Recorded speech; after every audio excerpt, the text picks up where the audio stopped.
Yo, Merritt, how are you?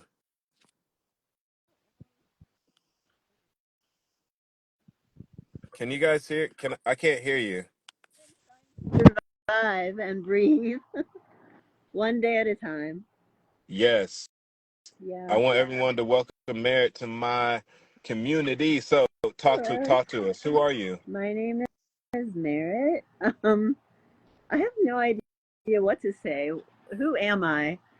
A long time ago, I was an actor. I had ambition, and Mm-hmm. my body eventually betrayed me, and Mm-hmm. I sort of couldn't do the things I used to do. I have Okay. one child who's very eccentric, who turns 20 in a couple weeks. I'm Mm-hmm. divorced. Mm-hmm. Um, I have my father is 91. He's a retired dentist. He's Oh, wow. declining in health. He's living now with my sister. I took care of Mm-hmm. him for a number of years after my divorce. I'm Mm-hmm. 46, by the way. People are Okay. always like, "How old are you?" Woo! What Um, city are you in? I am in Pittsburgh, Pennsylvania. Pittsburgh. Yeah, yeah. And I Okay. have lupus. I had no breathing issues prior to 2014, and Mm-hmm. then I suddenly came up with breathing issues one day. Yeah, Mm-hmm. I'm sorry to hear that. How has your life changed since your diagnosis? it's changed immensely. I mean, I can't like run. I Mm-hmm. do pulmonary rehab to try and maintain and keep my lungs strengthened, but I Mm-hmm. have COPD, asthma, and interstitial lung disease, which means I'll eventually need a transplant, most likely. Mm-hmm. Or I'll decide to make the decision and just pass, and just not bother going down that route. So, What is it like living with that type of reality? it's How do you interact with people on a daily basis knowing that death is possibly on your doorstep? it's changed me a lot. People aren't the same with me. They're very like, whereas I used to be able to go out and have fun. It's not fun anymore when you're looking death or Mm-hmm. know a health crisis in the face. I've lost Mm-hmm. friends because it's just Mm-hmm. not sexy. It's not exciting. Mm-hmm. Mm-hmm. You No, know. I mean absolutely, but these are the experiences that you're going through, and I want to thank you so much for coming on the live because your story is going to help somebody. I know it is because you're looking reality in the face and you're facing it. We all are subject to death every day we wake up. It's a gift, Yeah. right? We don't know when Yeah. that last day is going to be. But with you, it's on your doorstep and you're living with it. You're walking with it. What levels of have you gotten more grateful with your Yeah. life, or do you feel like it's more challenging to be grateful on a daily basis? No, I definitely feel more grateful, and I really regret sort of not taking advantage of things when I was younger. It's like I wish I had Mm, run more. I wish I had done this more. And I mean, all my life have been fairly like monogamous. I always have been. As I get older and I know that I am like sick, as they're mm, always like, marketplace value or sexual mm, marketplace and all of that, mm, it's gone way down because once you're sick, you know, guys don't want to take care of you. People don't want mm, to, you can't be fun. It's like guys mm. tend to take advantage of you. This last guy has been a doozy that I was with. And it's almost like Interesting. can't expect, you almost can't expect monogamy in my situation because they Mm, know that you're going to die. So, or mm, you'll get to the point where you can't do things at one point or another. mm, So you almost can't expect it because it's almost not fair to the other person to mm, expect that they're going to, you mm, know, be saddled. I don't know if saddled is the right word, but they're going to be left with heartbreak, disappointment, and mm. or the burden of taking care of you. So like you almost can't expect somebody to be monogamous and when you are in the situation, if that makes any sense.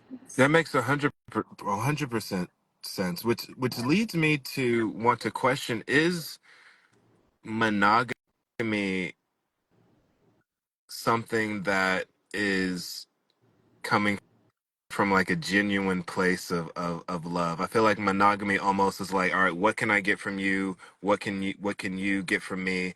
Let's work out an agreement and see what we can create, as opposed to like this free love, like, like someone coming into your life who is showing genuine interest, genuine care, Yeah. is doing all, that it's coming from a whole place because you Sometimes.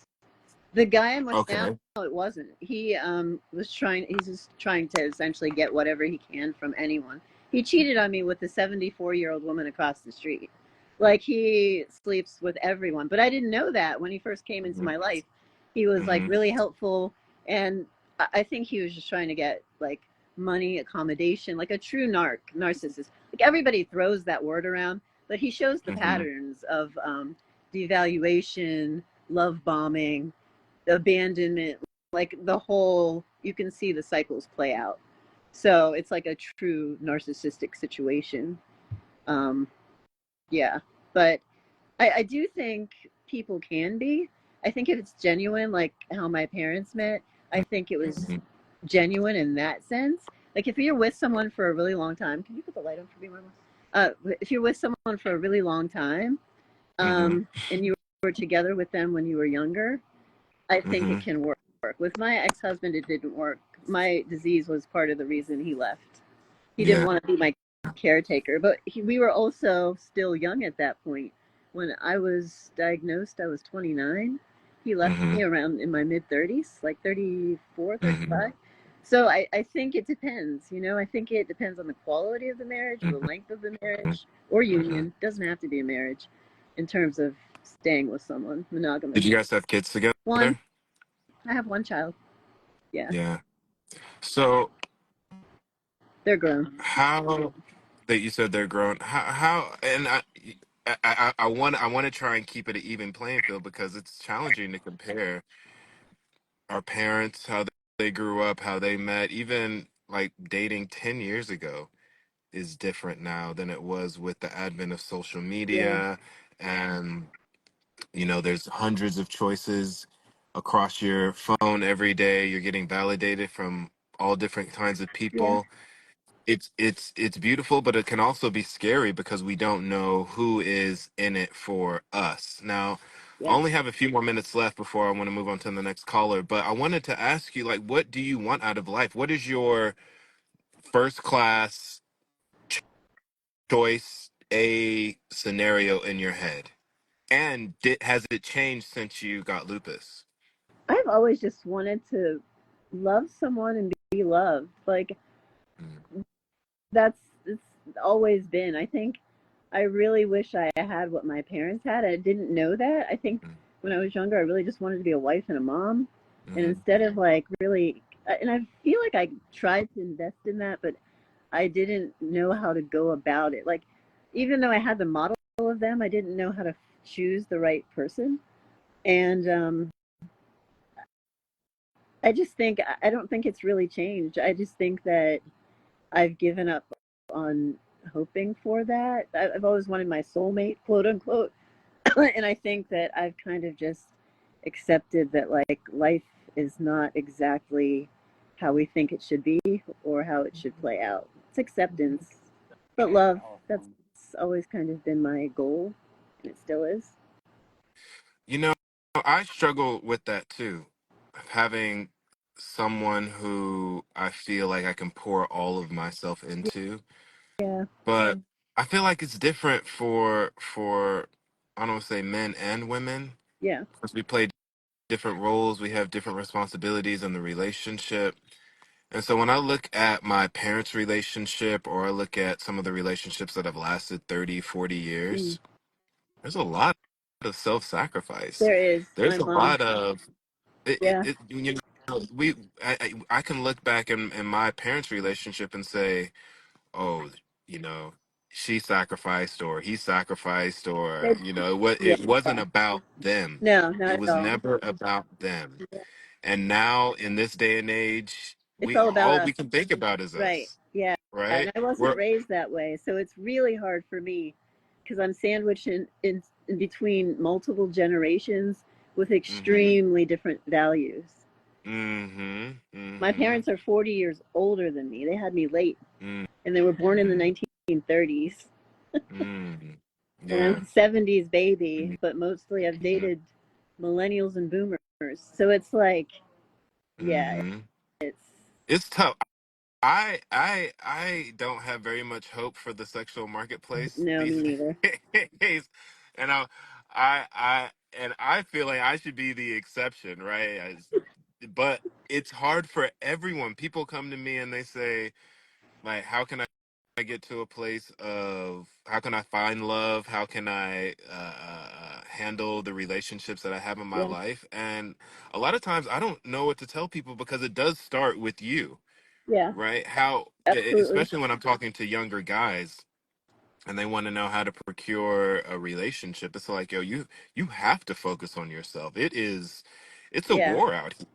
yep, And hypergamy is real. Women, will pick the best situation for them, which yep, is why I pose the question of ethical non-monogamy, because at some point you're dating the same, like multiple people are dating the same person without even knowing it, let yeah. alone admitting it. But Merritt, thank you so much for your time. Thank you for your vulnerability. I really do appreciate you coming on here and sharing your story. If you or if anyone else in the comments wants to do a one-on-one, slide in my DMs and I'll send you a link to do that and we can schedule a call together. But really sending love to you, prayers Thank out to you. you. I Thank you for appreciate it. being vulnerable. Everybody say what's up in my community. Thank her for showing and coming and being vulnerable. It's really important that we have these conversations that way. We can inspire people who are going through the same thing. Thank you. My pleasure. Well, I'll see you soon. I'll talk to you soon, okay? Okay, namaste. Take care, everyone. Bye. Namaste. Namaste. Cheers. So there we have it, guys. Like, it's hard for everyone, even people who open themselves up in a high level of vulnerability and don't have anything to, you have any ulterior motives. It's not easy out here. It's challenging, and this is what it's all about: being able to put yourself out there, being able to say that, I'm not perfect, I'm still trying to figure it out. But on a basic level, we all do want the same thing. We want to feel safe, we want to be loved, we want a safe space where we can exude the love that's in our hearts. So I'm here for it. I'm here for it.